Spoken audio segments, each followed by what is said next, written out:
안녕하세요, 보일입니다. 여러분, 이제 어느덧 연말입니다. 올 한 해는 유난히 빠르게 지나간 것 같은데요. 코로나 팬데믹은 전 세계로 확산되면서 여전히 많은 사람들이 고통받고 있습니다. 그 와중에도 이렇게 인공지능을 비롯해서 이른바 그 4차 산업혁명을 선도하는 기술들이 비약적 혁신을 거듭한 한 해이기도 합니다. 갈수록 그 변화 속도도 빨라지고 있고요. 내용적으로도 이전과는 아주 판이하게 다른 어떤 질적 변화가 일어나고 있습니다. 원래 4월이었죠. 미국의 존 바이든 대통령은 미 의회 연설에서 이렇게 말했습니다. 우리는 더 많은 기술 변화를 보게 될 것입니다. 여러분 중 일부는 저보다 더 많이 알고 있습니다. 우리는 지난 50년 동안 보았던 것보다 향후 10년 동안 더 많은 기술 변화를 보게 될 것입니다. 그만큼 인공지능과 그 이상의 것들이 빠르게 변화하고 있습니다. 이렇게 말씀하셨죠. 오늘은 지난 1년간 이렇게 코로나 팬데믹 속에서도 끊임없이 혁신을 거듭한 그 인공지능을 비롯한 그 첨단 과학기술의 발전을 잠깐 돌이켜보는 시간을 갖겠습니다. 이 복기를 통해서 변화를 놓치지 않고 바로 볼 수 있게 되기를 기대합니다. 여러분, 여기 영국에 50파운드 지폐가 있습니다. 이렇게 보시는 바와 같이 앞면에는 엘리자베스 여왕이 새겨져 있고요. 그리고 그 뒷면에는 그 오른쪽에 18세기 증기기관을 발명해서 그 산업혁명을 이끌었던 제임스 와트가 새겨져 있습니다. 원래였죠. 영국의 중앙은행은 원래 이 영국의 최고의 권인 이 50파운드 지폐에 새겨질 새 인물을 공개했습니다. 누구일까요? 바로 여기 보이시는 앨런 튜링입니다. 이렇게 흥미로운 점은 그 천재 물리학자였죠. 그 스티븐 호킹과 최종까지 경합을 벌였다고 합니다. 그럼 왜 영국은 이 앨런 튜링을 자신들이 내세우고자 하는 어떤 상징적이고 대표적 인물로 선택했을까요? 여러분 잘 아시는 대로 앨런 튜링은 제2차 세계대전 당시에 그 절대 풀 수 없는 암호다라고 알려졌던 당시 독일군 암호 체계인 이른바 애니그마를 해독해낸 사람입니다. 당시 그 독일군의 암호는 그 매일 24시간마다 이렇게 바뀌었기 때문에 아무리 복잡한 계산을 거듭해도 해독해내기가 어려웠다고 합니다. 이 애니그마는 문장을 그 무작위의 글자 배열로 해서요, 이렇게 변환할 수 있는데 무려 2200만 개의 암호 조합을 만들어냈다고 합니다. 엄청나죠? 이보다도 대단한 게 바로 이 앨런 튜링은 영국군 암호 해독반에 이렇게 소속돼서요, 이 독일군의 애니그마를 깨뜨리기 위한 계산기를 만들어냅니다. 오늘날 이게 컴퓨터의 효시라고도 하는데요. 여러분들 잘 아시는 그 튜링 머신, 튜링 테스트 등을 요즘 그 인공지능 개발에 기초적인 통찰을 제공한 분이라고 할 수 있습니다. 한마디로 인공지능의 아버지라고 할 만한 사람입니다. 영화 이미테이션 게임을 통해서도 잘 알려진 이야기죠. 이 앨런 튜링이 튜링 머신을 통해서요, 독일군 암호 체계를 해독해내서 결국 연합군은 승리할 수 있었습니다. 역사가들은 이 앨런 튜링이 만약에 이 머신을 개발하지 않았다면, 이 암호 해독기를 개발하지 못했다면 제2차 세계대전이 2년은 더 계속되었을 것으로 추산합니다. 물론 이에 따른 인명피해도 어마어마하겠죠. 하지만 이렇게 훌륭한 업적과는 대조적으로 그의 삶은 불행했습니다. 동성애 혐의로 체포되기도 했고요. 더 유죄 판결도 받고 심지어는 화학적 거세까지 받은 뒤에 1954년 스스로 생을 마감했다고 합니다. 아마도 이런 어떤 그의 비극적인 삶 때문이었을까요? 그의 천재성과 탁월한 업적에 비해서 그리 대중적인 찬사를 오랫동안 받지는 못했던 것 같습니다. 하지만 이제 시절 인연이 도래한 걸까요? 인류 문명의 어떤 새로운 도약을 예고하는 최근 몇 년 사이의 이 인공지능 발전은 이 앨런 튜링을 다시금 우리 앞에 불러내고 있습니다. 영국에서 그 산업혁명의 기폭제가 되었던 그 증기기관을 발명한 그 제임스 와트를 영국의 상징으로 지금까지 내세웠듯이 이채 제4차 산업혁명 기술의 중심인 인공지능의 창시자 이 앨런 튜링을 자부심 넘치는 모습으로 영국에서는 새 고액권의 주인공으로 낙점한 것입니다. 이 새 고액권에는 앨런 튜링의 초상 그리고 그의 서명 그리고 그가 남긴 말이 이렇게 깨알같이 아래 적혀 있습니다. 그 내용은 이렇습니다. 이것은 앞으로 다가올 일의 맛보기에 불과하며 미래의 그림자일 뿐이다. 아마도 앨런 튜링은 그 70여 년이 지난 현재 이 인공지능 딥러닝 시대를 예견했었나 봅니다. 달리 말한다면 그 최근 수년간 벌어지고 있는 이 인공지능을 중심으로 그 다양한 발전상이 어떤 단순히 하나의 일시적인 현상이라기보다는요, 어떤 인류의 문명사를 전환시킬 하나의 대변혁이라는 움직임에 대해서 어떤 실체로서 이제 받아들이고 있다는 점입니다. 이제 이 변화는 단순히 어떤 특정 기업의 비즈니스 전략도 아니고요. 대중의 불안을 부추기고자 어떤 언론의 선정적 구호라고도 볼 수 없습니다. 변화는 분명 존재합니다. 이제 한 해를 마감하면서 최근 그 1, 2년 사이에 있었던 그 혁신 기술의 발전에 대해서 한번 이렇게 복귀해 보는 시간을 가져보겠습니다. 너무나 많은 또 크고 작은 변화가 있었기 때문에 지금 상황이 시청자 여러분들께서는 다소 혼란스러울 수도 있기 때문에요. 차분히 어떤 뒤돌아보는 시간이 필요하리라 생각했습니다. 다가오는 새해를 맞이하면서 일종의 점검 그리고 호흡을 고르는 시간입니다. 이 코로나 팬데믹 속에서 변화를 선도하고 있는 대표적인 몇 가지 분야를 선정해서 한번 살펴보겠습니다.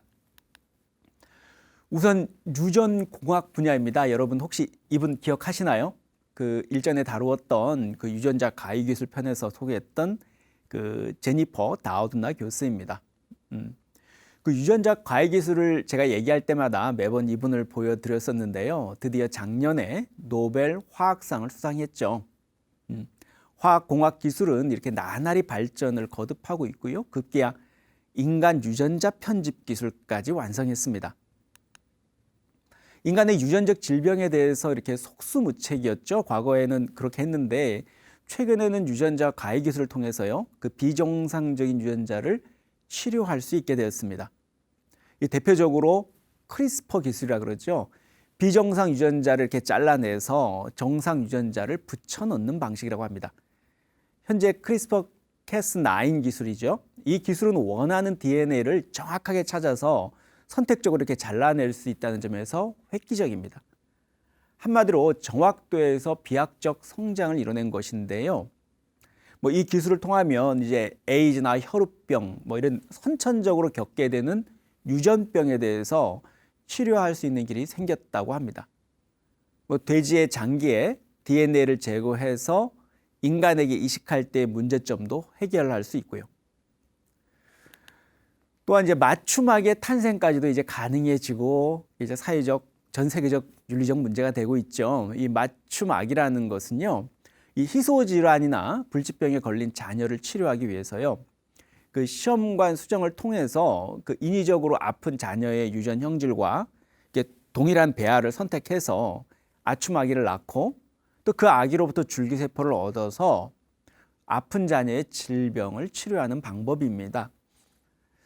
이 과정에서 문제는 이 착상전 유전자 검사를 통해서요, 부모는 아이의 성별도 알 수 있고요, 다양한 신체적 특징을 선택할 수 있게 됩니다. 그 과정에서 그 유전병의 원인이 되는 돌연변이를 교정할 수 있고요, 또 항암세포 치료제로도 사용할 수가 있습니다.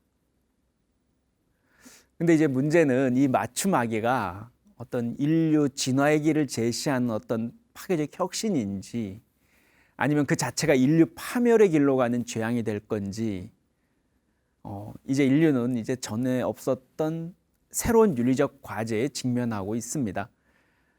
이제 이 유전자 편집 기술 자체의 허용 여부가 문제가 아니라요, 이 기술의 윤리적 균형을 어떻게 조정할 것인가, 이제 이렇게 논의의 초점이 옮겨가고 있습니다. 또한 우리 불교적 관점에서 봤을 때도요, 이 유전자 편집 기술이 우리 인간 업의 어떤 인위적 조작 또는 왜곡은 아닌지에 대한 고민거리를 안겨주고 있습니다. 또 있습니다. 불과 며칠 전이었죠. 국제 로봇 연맹, IFR이라 그러죠. 그 국제 로봇 연맹에서 그 전 세계 로봇 집적도를 발표했습니다. 로봇 밀집도, 즉 근로자 1만 명당 로봇 도입 대수를 말하는데요. 전 세계 제조 산업의 자동화 도입 정도를 추적하는 기준으로 사용하기도 합니다. 이 국제 로봇 연맹의 세계 로봇 보고서가 최근에 나왔죠. 이 1919년까지만 해도 전 세계에서 우리나라는 싱가포르에 이어서 항상 두 번째였습니다. 근데 흥미롭게 올해부터 바로 며칠 전이죠. 보고서에 따르면 우리나라가 전 세계 1위를 차지했습니다. 여기 그래프에서 보시는 바와 같이 전 세계 평균이 126대인데요. 우리나라는 무려 932대나 됩니다. 예상 밖의 결과죠. 처음 들으시는 분은 놀라실 수도 있습니다. 근데 하지만 이렇게 수치가 높다고 우리나라가 로봇 산업을 선도하는 것처럼 보일 수는 있지만 그렇지는 않습니다. 반대로 국내 노동자들의 실업 위험도 그만큼 높아졌다는 걸 의미합니다. 또한 이 보고서에 따르면요, 이 로봇 밀도가 전 세계적으로 한 5년 전에 비해서 거의 2배나 증가했다고 합니다. 이렇게 산업 로봇뿐만이 아닙니다. 이렇게 전 세계적으로 이른바 킬러 로봇이라고 불리는 이 공격용 전투 로봇도 이제 확산 추세에 있습니다. 이 인공지능 기술을 활용해서요, 목표물을 추적하고 공격할 수 있는 치명적인 자동화 무기 체계 또는 자율 살상 무기입니다. 이런 로봇 같은 경우에는 문제는 인간의 개입 없이 자율적으로 판단해서 공격을 실행할 수 있다는 점에서 그 책임 소재의 모호함 때문에 윤리적 논쟁이 뜨겁습니다. 우리가 이렇게 알지 못하는 사이에 이미 로봇은 우리 인류의 삶 속으로 빠르게 이렇게 파고들고 있습니다. 특히 올해는 일론 머스크가 자율주행 자동차 개발에 안주하지 않고요, 이른바 여기 보시는 것처럼 테슬라 봇이라고 하는 인공지능 휴머노이드 개발을 선언하기도 했습니다. 우리나라 현대차 그룹이 이 보스턴 다이내믹스라는 로봇 회사를 인수한 것처럼요, 그 사람들은 일론 머스크가 기존 자율주행 자동차를 통해서 수집한 그 엄청난 양의 데이터를 그 로봇 개발에 활용할 수 있기 때문에 이제 보다 혁신적인 로봇 탄생을 기대하고 있습니다. 다음은 인공지능인데요. 여러분 지난 강의 시간에도 설명드렸는데 그 올 한 해 동안 이 하드웨어인 로봇뿐만 아니라 이렇게 소프트웨어라고 할 수 있는 인공지능, 그 알고리즘 기술도 혁신을 거듭했습니다. 그 중에서도 대표적으로 그 인공지능 GPT-3 이 개발이 화제를 모았습니다. 여기서 GPT라는 것은요, 방대한 텍스트 데이터를 그 사전 학습시킨 인공지능 기반의 일종의 언어 생성 모델을 말합니다. 한마디로 인공지능이 알아서 우리 문자를 할 수 있도록 설계된 것이라고 할 수 있는데요. 최근에는 인공지능이 우리 뉴스 기사를 작성하거나 심지어 소설을 쓰는데도 이용되고 있습니다. 예를 들어서 키워드 문장 몇 개만 인공지능에 입력해 주면 이 인공지능이 알아서 장문의 뉴스 기사나 또는 이메일을 완성해 줍니다. 최근 실제 실험에서요, 이 GPT-3가 쓴 글을 일반인들 앞에 읽게 하고 과연 이게 인공지능이 쓴 글인지 사람이 쓴 건지 이렇게 예상해 보라고 하면 겨우 절반 정도 사람만이 정답을 맞췄다고 합니다. 일종의 튜링 테스트죠. 이쯤 되면 거의 인간 수준의 글쓰기 능력을 과시하고 있는 셈입니다. 만약 인간과 이 GPT-3 사이의 대화를 이렇게 기록한 다음에 그 내용을 읽어본다면 뭐 최근에 누가 인간인지 누가 인공지능인지 분간하기 어려운 수준입니다. 특히 뭐 프로젝트 디셈버라는 그 인터넷 사이트가 있는데요. 이 사이트는 그 GPT-3를 기반으로 운용하는 알고리즘 인터넷 회사입니다. 뭐 우리 주변에서 죽음 때문에 사랑하는 이와 이렇게 이별한 사람들을 위한 그 그리움을 달래주기 위한 챗봇 시스템입니다. 그 세상을 떠난 사람의 생전 음성이나 SNS 메시지 등을 그 디지털 데이터를 활용해서 마치 이렇게 살아있는 사람처럼 대화할 수 있습니다. 흥미로운 점은 이제 너무나 이 실제 인물과 흡사해서요. 이게 인공지능하고 대화하는 건지 또는 실제 인간하고 그 사람하고 대화를 하는 건지 혼동을 일으킬 정도라고 합니다. 하지만 이게 이미 세상을 떠난 사람을 일방적으로 이렇게 불러들이고요. 이렇게 대화를 하려는 심리, 이게 과연 건강한지에 대한 의문부터 시작해서요. 또 어떤 죽음을 상업적으로 이용한다는 어떤 인간의 윤리적 문제가 이제 논쟁거리로 대두되고 있습니다. 이제 그만큼 인공지능 기술의 발전 수준이 이제 어떤 새로운 고민과 어떤 기이한 사회 현상마저 이렇게 만들어내고 있습니다. 지난 한 해 동안 뭐 가장 두드러진 기술 혁신 분야를 꼽으라, 아마 이 메타버스가 아닌가 싶습니다. 이 4차 산업혁명 속 비약적인 과학기술의 발전은 이렇게 뭐 빅데이터와 인공지능의 탄생을 가져왔습니다. 그리고 그 정보를 처리하는 속도만 하더라도 뭐 조만간 5G 수준을 넘어설 기세죠. 뭐 빅데이터와 가공할 수준의 어떤 연산 능력, 그리고 그 데이터를 전송하는 속도가 이렇게 새로운 세상을 만들어내는 것입니다. 이 메타버스 기술은 뭐 여러분 쭉 설명해 드렸던 뭐 빅데이터, 인공지능, 클라우딩, 가상 증강현실, 뭐 메모리 반도체, 또 뭐 사물 인터넷도 있죠. 이 모든 기술 등등의 결합입니다. 한마디로 이렇게 4차 산업혁명 기술의 최종 낙처인 셈이죠.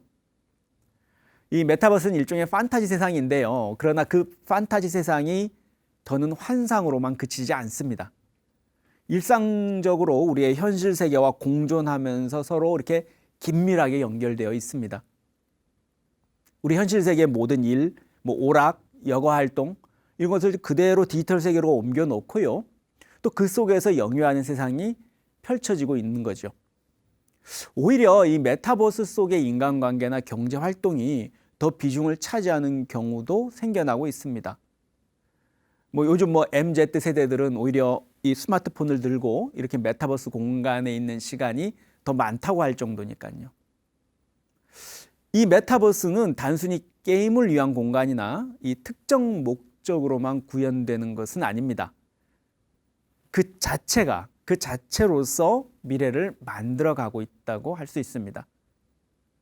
이 메타버스는 결국 세상을 바라보는 어떤 인간의 시선, 그리고 태도마저도 변화시킬 것입니다. 그렇다면 과연 인간은 이렇게 메타버스와 우리 현실 세계 사이에서 어디서 더 실제감을 느끼면서 살게 될까요?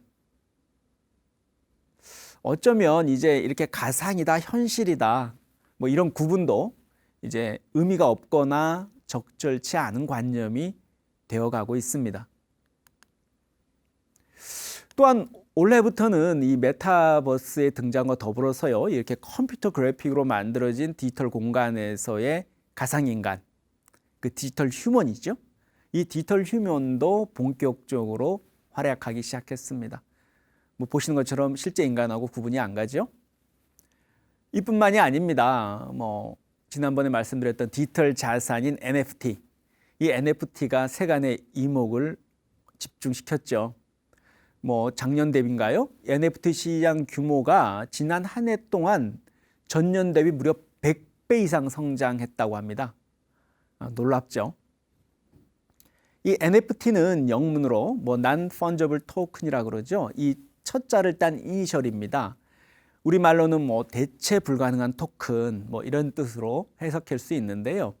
이 NFT는 이 무한 복제가 가능한 우리의 인터넷 디지털 세계에서 그 어떤 것이 원본인지를 증명할 수 있는 이 기술을 통해서 다른 그 어떤 것으로 대신할 수 없는 토큰, 즉 자산으로 전환할 수 있는 기술입니다. 무엇이든 이 토큰으로 전환되는 순간 그 원본임을 증명할 수 있게 되는 거죠. 이 세상에서 단 하나뿐인 그 희소성으로 인해서 디지털 자산의 가치를 인정하는 시스템입니다. 현재 미술 시장에서부터 엔터테인먼트 산업에 이르기까지요, 다양한 분야에서 이 NFT에 대한 투자가 이루어지고 있습니다. 이제 이 NFT는 그 현실 세계의 사물들에 대한 정보를 이렇게 디지털 세상으로 이렇게 보내는 일종의 대규모 파이프라인 역할을 하고 있습니다. 지금까지 소개해드린 기술만 있는 게 아닙니다. 지난 한 해 동안 그 뉴스페이스 시대의 도래를 알린 우주 개발 사업도 전 세계적으로 비약적 성장을 일으켰고요. 그리고 자율주행 자동차의 발전, 사물 인터넷, 빅데이터, 가상현실, 나노기술 등등 많은 분야에서 이렇게 기술 혁신이 진행되고 있습니다. 우리가 주목해야 될 사실은 이들 기술이 이렇게 개별 분야에서만 발전하고 있는 것이 아니라요, 각 분야가 서로 연결되고 융합되면서 엄청난 시너지 효과를 발휘하고 있다는 사실입니다. 그 모든 기술이 디지털화되어서 흘러 들어가는 낙천은 결국 온라인 디지털 세계입니다. 그리고 그 디지털 세계는 다시 우리 현실 세계하고 연결되어서요, 융합되면서 아주 새로운 시대를 예고하고 있습니다. 코로나 팬데믹으로 인해서 세상은 이제 디지털 데이터를 간절히 원했고요. 이 준비된 디지털 회사들은 막대한 부를 쌓아가고 있습니다. 여러분, 이 코로나 팬데믹 이후 우리 눈앞에는 이제 어떤 모습이 펼쳐질까요? 혹자는 이 새로운 시대의 도래를 이 그림처럼 디지털 대항해 시대라고 규정합니다. 4차 산업혁명과 코로나 팬데믹이라는 이렇게 거센 파도를 넘어서요, 이 디지털 빅데이터에 기반한 어떤 새로운 분야의 시장을 탐험해가는 시대다, 이렇게 알 수 있습니다. 과거의 전통적인 방식의 어떤 물품을 거래하는 시장이 아니라 새로운 꿈과 가치를 만들어내고 그것이 바로 부로 이어지는 시대입니다. 오프라인 시장을 넘어서서 디지털 데이터 기반의 새로운 가치를 만들어내고 선점해야 하는 미지의 영역인 셈이죠.